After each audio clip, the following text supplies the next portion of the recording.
Hello, my name is Luke Simons, and today we'll be going over question 5 from Lab 4.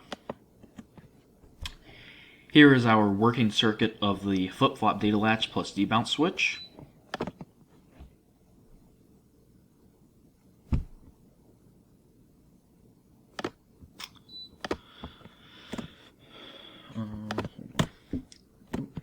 Okay, so there was no chatter in that video, but chatter, as you can see, is right here in this middle section.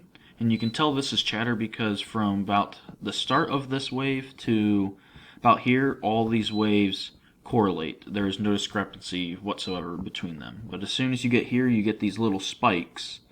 Those are the chatter that is happening, and the chatter is just a misfire from the switch.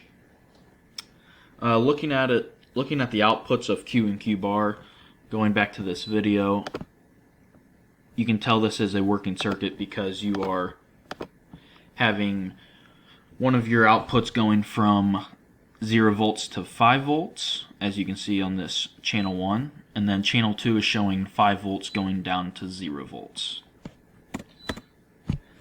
So now, why is it called a debounce switch? It's called a debounce switch because it refers to the process of removing or filtering out electrical noise generated by the switch itself, meaning that that is why you get the increasing to 5 volts or decreasing to 0 volts, or whichever way.